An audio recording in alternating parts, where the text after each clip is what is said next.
It's funny how life hands you moments so absurd they feel scripted. Imagine walking out your front door, coffee mug in hand, only to find a brand new Porsche angled across your driveway like it had been parked there by a drunk game of Tetris. That was my Tuesday morning. The kicker? It wasn't some lost delivery guy or a neighbor's kid testing out a joyride. No, this gleaming silver wedge of German engineering belonged to none other than the HOA president herself, Karen. The same woman who once issued me a violation notice because my lawn chairs didn't harmonize with the neighborhood aesthetic. Now her Porsche was barricading me from leaving my own house, and I had a 9 a.m. meeting across town. I stared at the car for a good 30 seconds, trying to calculate whether I'd stepped into some parallel universe. The driveway wasn't just partially blocked, it was completely sealed. Her car was pressed right up to my garage like it had been staged for maximum inconvenience. I knocked on her door, because of course she lived directly across from me, and of course she was home. She opened it wearing a silk robe and a smirk that made my jaw clench. "Good morning," she sang, as if we were co-stars in some cheery sitcom. "I hope you don't mind. I had contractors coming, and your driveway was just so convenient."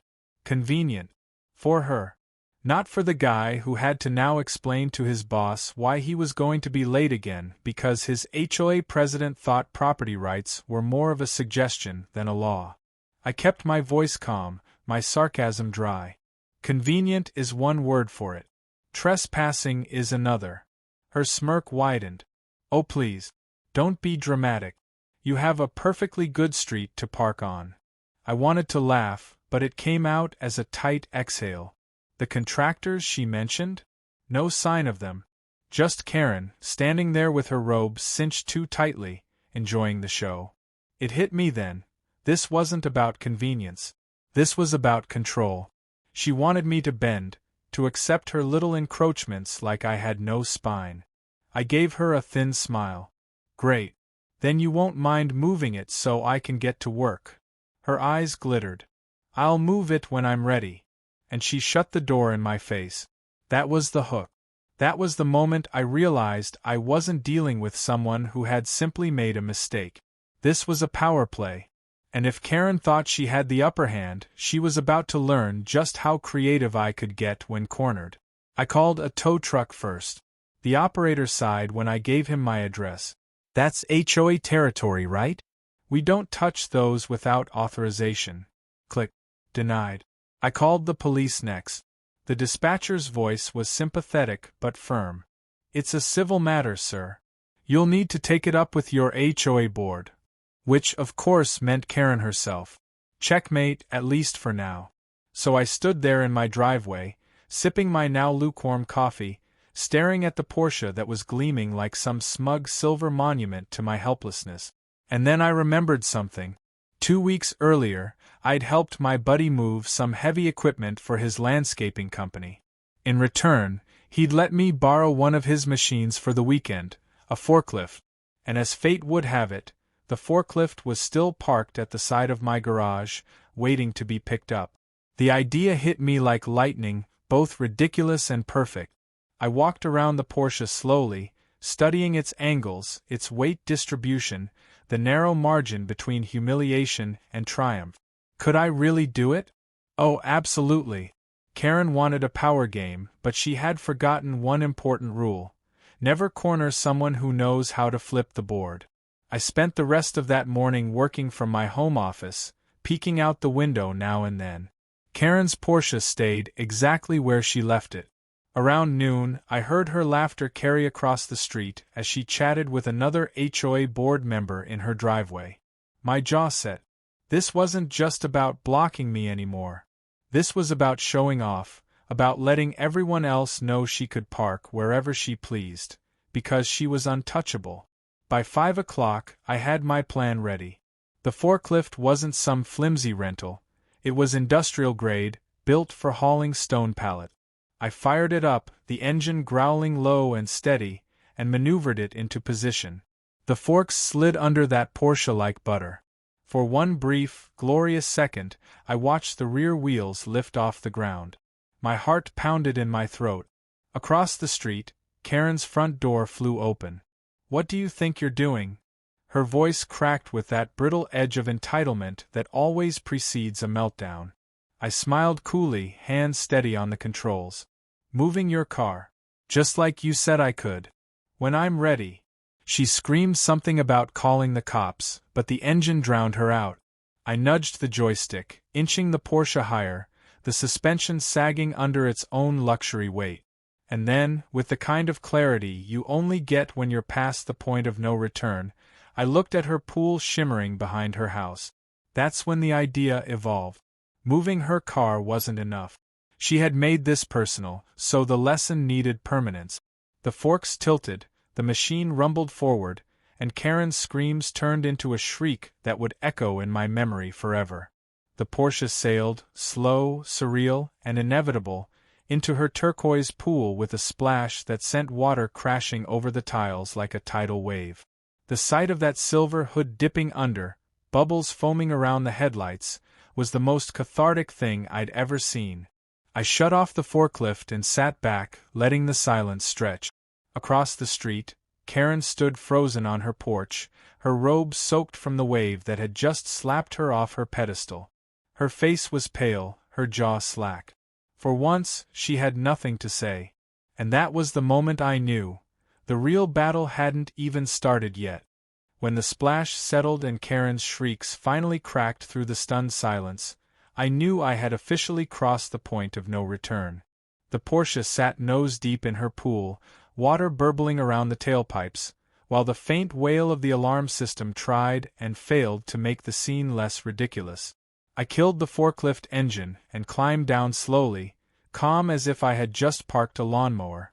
Karen, however, looked like she'd just watched her firstborn child drown. She sprinted to the pool's edge, screaming her car's name. Yes, she had named it Priscilla, and shrieked that I'd ruined everything. I didn't bother responding right away. I stood in my driveway, crossed my arms, and let the scene speak for itself. Neighbors had started trickling out onto their porches, phones already raised, recording from every angle. You could almost hear the collective thought, "This is going viral before dinner." I caught one guy across the street whispering "world's greatest payback," as he zoomed in on Karen's frantic splashing at the pool. Karen finally spun toward me, dripping, mascara streaked down her cheeks. "You're finished," she bellowed. "Do you hear me? Finished. I'm calling the police, the HOA, the insurance, my lawyer, everyone." "Good," I said evenly, loud enough for every camera to catch. "Make sure you tell them where you parked it first." That was gasoline on her fire. She stormed into her house, leaving wet footprints across her pristine driveway. 5 minutes later, the wail of sirens confirmed what I already knew. Karen had wasted no time dialing 911. The officers arrived in 2 cruisers, lights flashing, neighbors lining the street like it was a parade. 2 uniformed cops stepped out, one already scribbling in his notepad. Karen bolted out of her house, robe clinging, shrieking accusations. She pointed at me like a witch in Salem. "That's him. That criminal destroyed my Porsche. Arrest him." The taller officer raised a hand. "Ma'am, let's slow down. Whose driveway was the car parked in?" Karen faltered for half a second but recovered. "Irrelevant. He assaulted my property. He lifted it with a forklift." I raised my eyebrows and answered before she could spin it further. "Yes, officer, I did. After she parked it across my garage and refused to move. I called your department this morning, remember? Dispatcher told me it was a civil matter. So I exercised my civil solution." The shorter officer suppressed a smirk before coughing into his sleeve. The tall one asked Karen again, carefully, "Ma'am, just to be clear, did you authorize him to move your vehicle?" Her eyes narrowed, lips curling into a practiced sneer. "Of course not.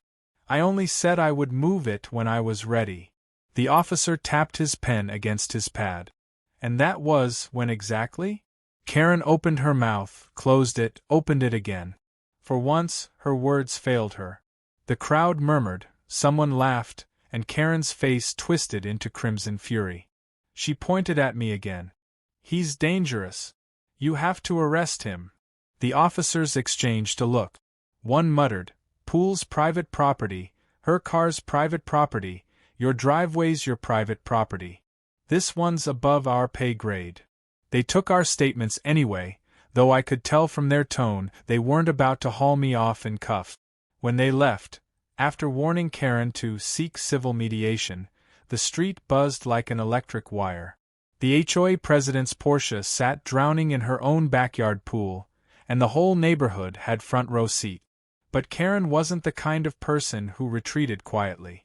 No, she was the type who doubled down.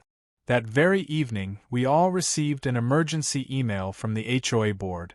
Subject line: Special meeting regarding serious violation.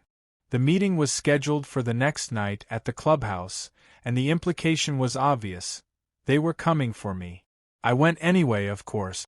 If Karen thought she could corner me in some kangaroo court, she clearly hadn't learned who she was dealing with. The clubhouse was packed, standing room only. Every board member sat at the front table, Karen at the center with a neck brace on. Yes, a neck brace. I half expected her to roll in with crutches. She adjusted it dramatically as I walked in, shooting me a look of pure venom. The meeting started with her monologue. She painted me as a violent aggressor, a menace to the community, someone who had endangered lives with heavy machinery. Her voice trembled on cue, though the audience's snickers every time she invoked the word trauma cut her performance short. When it was my turn, I kept my tone measured. I didn't endanger anyone. I called for help this morning when Karen blocked me in. Your system failed me. She left me no choice but to reclaim my property. If she didn't want her car moved, she shouldn't have abandoned it across my garage. One board member, a gray-haired man named Leonard, cleared his throat. Well, technically, HOA bylaws prohibit residents from obstructing driveways. That would put Mrs. Karen at fault. Karen shot daggers at him, but Leonard held his ground. Murmurs rippled through the crowd. I could see the tide shifting, not sympathy for me exactly, but something better, collective irritation at her nonsense. Karen slammed her hands on the table. This is irrelevant. He destroyed my car. I leaned forward. No, your pool destroyed your car. I just changed its parking spot. That one landed. Laughter broke out, and even a couple of board members smirked. Karen's face twisted as if she'd swallowed a lemon. She snapped her binder shut and hissed, "You'll pay for this. One way or another." The meeting adjourned with no resolution. Officially, they tabled it for further review.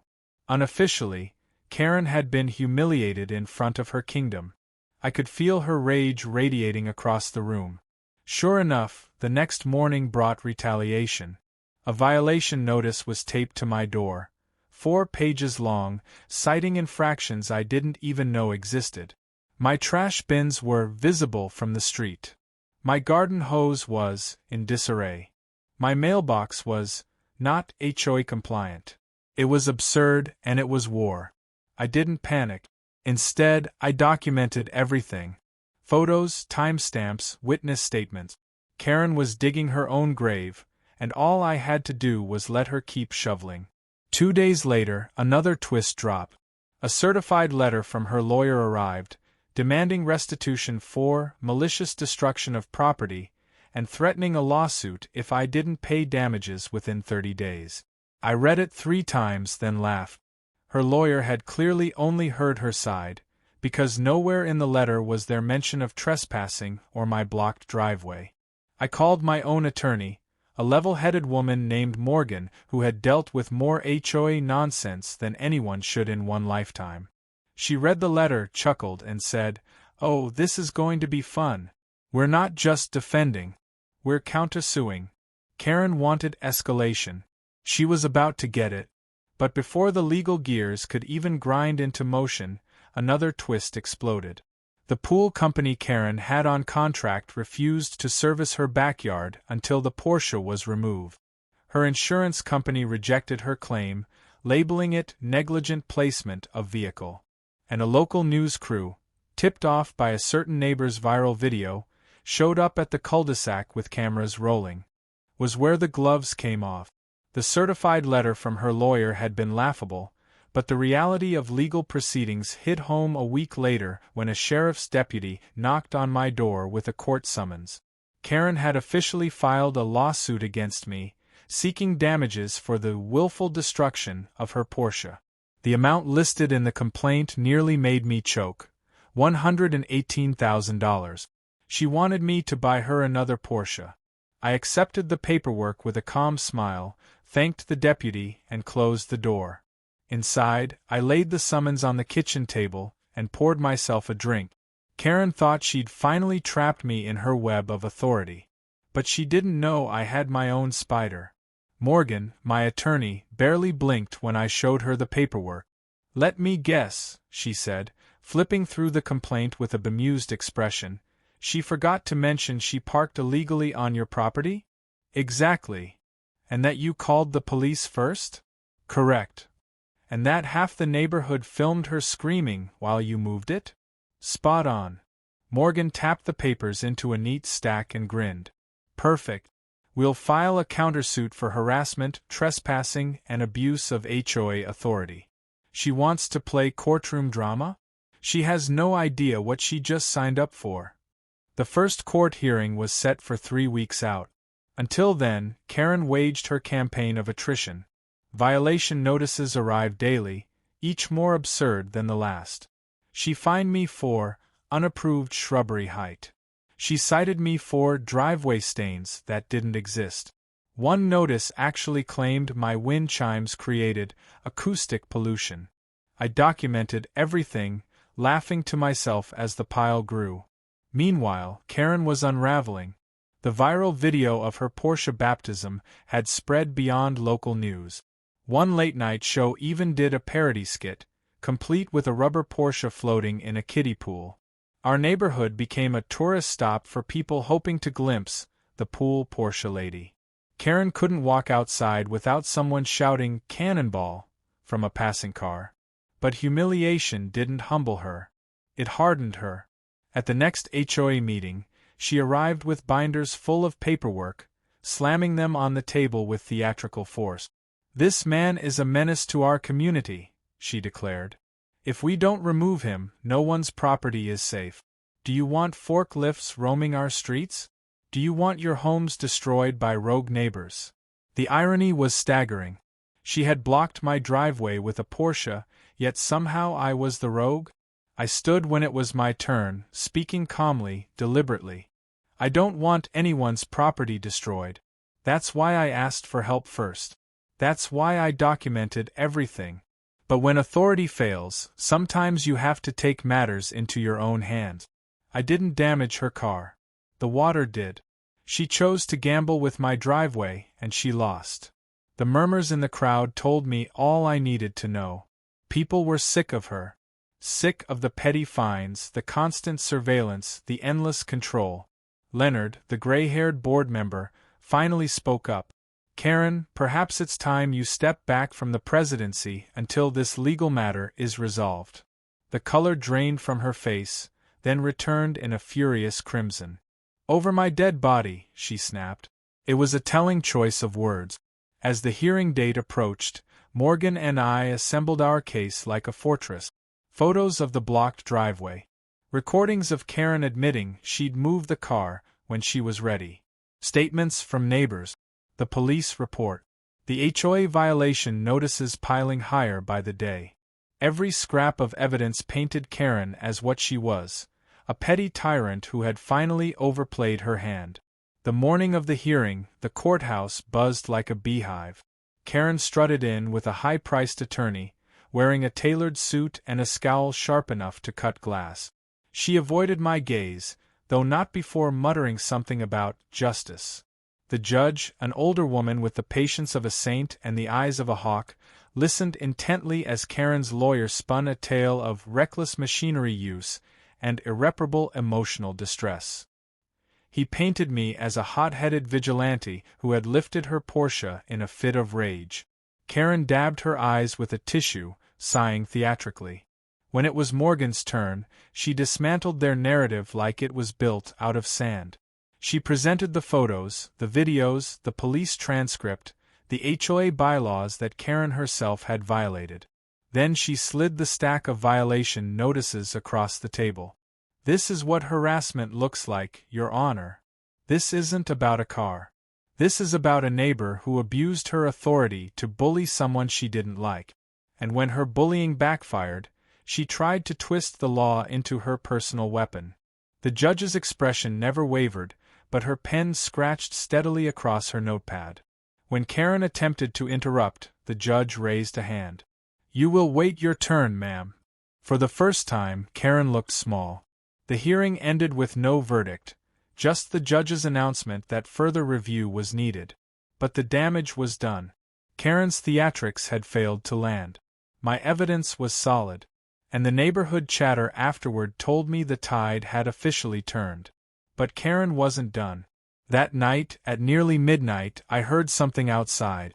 Peeking through the blinds, I caught her on my lawn, snapping photos of my flower beds with a flashlight.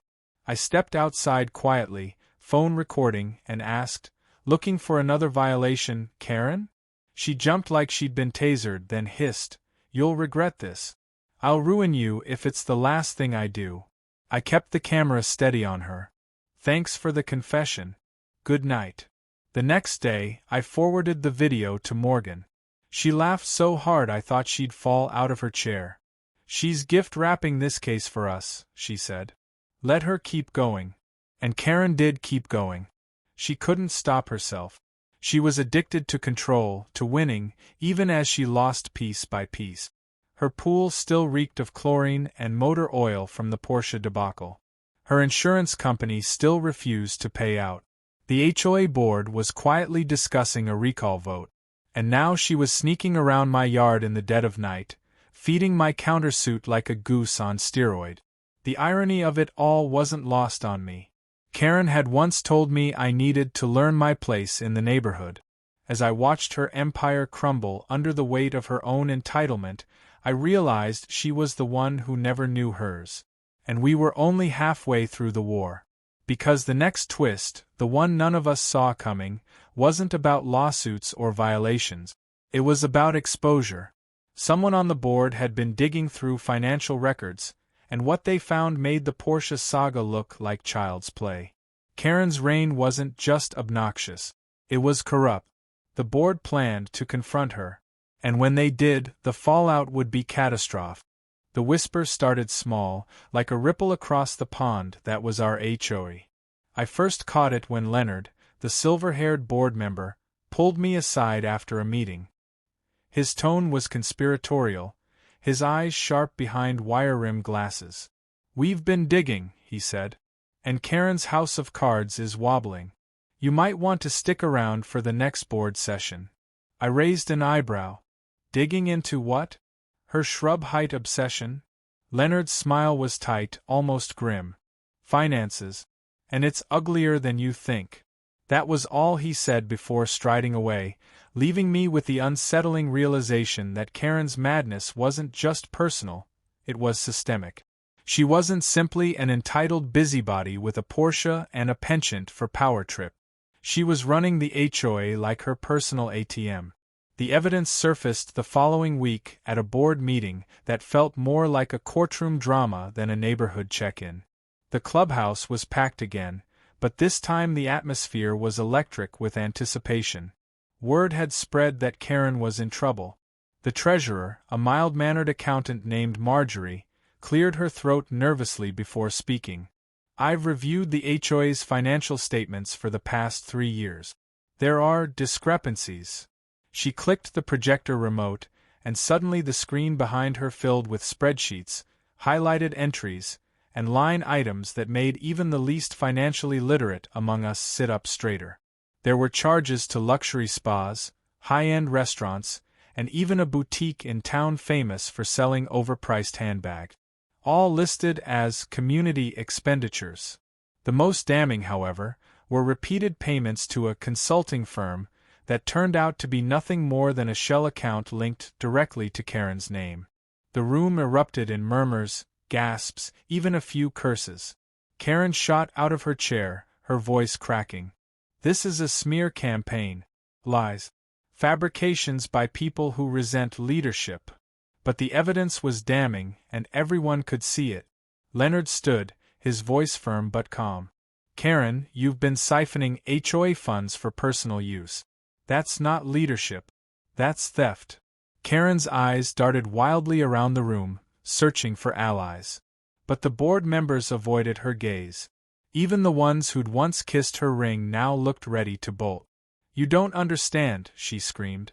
I earned those perks. Do you have any idea how stressful it is to run this neighborhood? To keep people like him, she jabbed a finger at me, from turning it into chaos? I stayed seated, arms folded, the picture of composure. Let her dig. Every word she shouted was another shovel of dirt on her reputation's grave. The board voted that night to suspend her presidency pending investigation. She fought tooth and nail, hurling accusations at everyone, but the decision was unanimous. Karen was dethroned, at least temporarily, and the neighborhood cheered like we'd just overthrown a dictator. But dethroning a tyrant doesn't end the war. It just makes them desperate. Within days, Karen launched a counteroffensive. Flyers appeared taped to mailboxes claiming she was the victim of character assassination. She hosted a community rally in her backyard, complete with catered hors d'oeuvres, trying to spin the financial scandal as a misunderstanding. Only a handful showed up, mostly out of morbid curiosity. By the end, even they looked unconvinced. Meanwhile, her lawsuit against me trudged on, but the momentum had shifted dramatically. With the financial revelations in play, her credibility as a plaintiff crumbled. Morgan filed motions tying her misconduct to the broader case, painting a picture of a woman so blinded by greed and entitlement that she abused every system available, legal, financial, and communal. The Porsche, still sitting in a tow yard wrapped in tarps, had become the least of her problems. One afternoon, as I was trimming my hedges, Karen stormed across the street. Her face was flushed, hair wild, as if she'd been pacing for hours before deciding to confront me. She jabbed a finger in my chest. This is all your fault. If you hadn't humiliated me, none of this would have come out. You think you've won, but I swear I'll drag you down with me. I leaned on the hedge clippers, meeting her fury with calm detachment. Karen, you parked your Porsche in my driveway. You dug into HOA funds. You lied to everyone. You don't need me to drag you down. You're doing just fine on your own. Her lips trembled, and for the first time, I saw something raw in her eyes. Not just anger, fear. Fear of losing the empire she had built on intimidation and vanity. She spun on her heel and stormed back home without another word. The next twist came fast and brutal. A notice arrived from the county prosecutor's office. Karen was officially under investigation for embezzlement. If the evidence held, she wasn't just facing civil backlash, she could be looking at criminal charges. The neighborhood buzzed like a hive, everyone speculating on how long until she was arrested. Karen, true to form, didn't retreat quietly. She doubled down yet again. She showed up at the next board meeting uninvited, ranting about conspiracies, corruption, and how she was the victim of a witch hunt. Security escorted her out as she screamed that the neighborhood would collapse without her. Meanwhile, my countersuit gained traction. Karen's midnight trespassing, her pile of bogus violations, her on-record threats, they all painted a picture of harassment so blatant the judge could barely contain her disbelief. Morgan estimated that not only would Karen's lawsuit against me be tossed out, but she might end up owing me damages. And then, as if fate wanted to twist the knife, another video surfaced. One of Karen's former friends leaked footage of her bragging at a wine party about using HOA funds for her well-deserved luxuries. The clip spread like wildfire, further cementing her downfall. The neighborhood had gone from tolerating her to despising her, and now they laughed openly when she passed by. The power she'd once wielded with iron authority was gone, replaced by ridicule and disdain. But Karen wasn't finished. Oh no. The night before our next court hearing, my security camera caught her creeping into my yard again. Only this time, she wasn't snapping photos, she was pouring something along my flower beds. By the time I got outside, she was gone, but the smell of herbicide was unmistakable. The next morning, half my plants were withered and brown. I filed another report, added the footage to my growing dossier, and shook my head. Karen wasn't just self-destructing, she was sprinting toward annihilation. By the time Chapter 4 ended, the stakes were higher than ever. Karen's Porsche in the pool saga had ballooned into financial crimes, criminal investigations, and personal vendettas. And yet, in the eye of the storm, I remained calm. Because I knew something Karen hadn't figured out yet. When you've already lost everything that mattered, your reputation, your allies, your control, the only thing left to lose is the illusion of power. And Karen's illusion was seconds from shattering. Courtrooms always have that sterile hum of authority, a reminder that no matter how absurd the case, the stakes are real. Karen swept in with her lawyer, her hair sprayed into submission and a pearl necklace that screamed desperation. She looked like a woman trying to costume herself back into power. Across from her, I sat with Morgan, who radiated quiet confidence. She didn't need pearls or theatrics. She had evidence. The courtroom gallery was packed with neighbors. Some had skipped work just to watch the drama. They whispered, smirked, and checked their phones as if waiting for a show to begin. They weren't wrong. Karen's attorney opened with bluster, rattling on about malicious intent and reckless disregard. He held up glossy photos of the drowned Porsche like he was presenting crime scene evidence. Karen dabbed at her eyes with a tissue, shaking her head in rehearsed sorrow. It might have been convincing if half the gallery hadn't already seen her bragging on video about using HOA funds to buy designer handbags. Then it was Morgan's turn. She didn't raise her voice, didn't grandstand. She simply laid out the timeline. The Porsche blocking my driveway. My call to the police. Karen's refusal to move it. The forklift. The splash. Each step punctuated by photos, video clips, and sworn statements. She slid the police report across the judge's bench, like a final nail in a coffin. "And here," she said, queuing up my security footage, "is Mrs. Karen trespassing on my client's property late at night, vandalizing his garden in retaliation." The grainy video of Karen crouched with a jug of herbicide filled the courtroom monitors. A collective gasp went up. Karen froze, the tissue still pressed to her cheek. Her lawyer scrambled to object, but the judge waved him down. Then came the piece de resistance, the financial records. Leonard and Marjorie had provided Morgan with the complete set.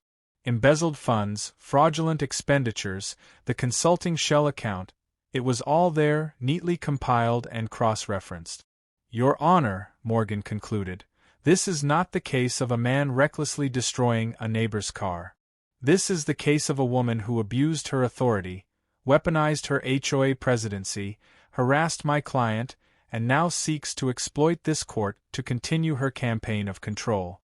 We request dismissal of her claims, immediate judgment on our countersuit, and referral of her financial misconduct to the proper authorities." The judge leaned back, fingers steepled, her expression unreadable. Then she turned to Karen. "Mrs. Karen, do you have anything to say in your defense?" For once, Karen was speechless. She opened her mouth, closed it, opened it again. Finally, she whispered, "This is all lies. He set me up." The judge's eyes narrowed. "Do you have evidence of that?" Silence. The ruling came swift and brutal. "The lawsuit against me? Dismissed with prejudice. My countersuit? Upheld, with damages awarded. Karen was ordered to pay my legal fees and compensation for harassment. And her financial misdeeds? Referred to the county prosecutor for potential criminal charges." The gavel cracked and the courtroom erupted. Neighbors cheered, reporters scribbled, and Karen collapsed into her chair, pale and trembling. The illusion of power she had clung to so tightly shattered in that instant. She was no longer the queen of the cul-de-sac. She was just a woman in freefall. But the story didn't end there. 2 weeks later, moving trucks pulled up to Karen's house. She had listed it in a fire sale, desperate to liquidate before the investigations consumed her entirely. Her Porsche, now an insurance write-off and a viral meme, had been hauled away. Her pool still bore the faint oil slick from its unintended guest. Neighbors gathered on sidewalks, watching as her possessions were carried out. Few offered sympathy. Most watched with quiet satisfaction. A reign of pettiness and control had ended, and the neighborhood exhaled in collective relief. I stood on my porch, coffee in hand, as Karen emerged for the last time. She wore sunglasses large enough to hide behind, but her posture betrayed her. Stiff, brittle, defeated. For a moment, our eyes met across the street. She hesitated, as if wanting to spit one last venomous remark. But no words came. She turned, climbed into a battered sedan, no Porsche in sight, and drove away. The neighborhood felt lighter instantly. People repainted their houses in colors Karen would have banned. Kids set up a lemonade stand without fear of fines. Someone even hung wind chimes that tinkled cheerfully in the evening breeze. At the next HOA meeting, Leonard was elected president by unanimous vote. The first order of business, repealing half the ridiculous bylaws Karen had enforced. When it came time for open discussion, Leonard smiled and said, "Let's all try remembering this is a neighborhood, not a kingdom." The applause was deafening. And me? I got my damages check a month later. Enough to replant the garden Karen had poisoned and install a brand new grill I'd been eyeing for years. I held a cookout, inviting every neighbor who'd endured her tyranny. Laughter filled the cul-de-sac late into the night, the sound of freedom and community finally restored. As the sun dipped below the rooftops, one of my neighbors raised a glass toward me. "To the forklift hero," he shouted, and everyone cheered. I laughed, shaking my head. I hadn't felt like a hero, just a guy backed into a corner who pushed back harder than expected. But in that moment I realized the truth. Karen's downfall hadn't just been about me. It had been about all of us. Every neighbor she'd fined, every family she'd bullied, every ounce of joy she'd drained from the community. The Porsche in the pool was just the spark. Her arrogance and entitlement had supplied the fuel, and the fire had burned her empire to the ground. Months later, I heard through the grapevine that Karen had been indicted on charges of embezzlement and fraud. The last update put her in court again, this time with the county prosecutor instead of me. Whether she ended up behind bars or just bankrupt didn't matter. She was gone, stripped of the power she had wielded so carelessly. Sometimes I still think back to that morning when I found her Porsche blocking my driveway. How absurd it felt, how impossible the idea of what followed seemed.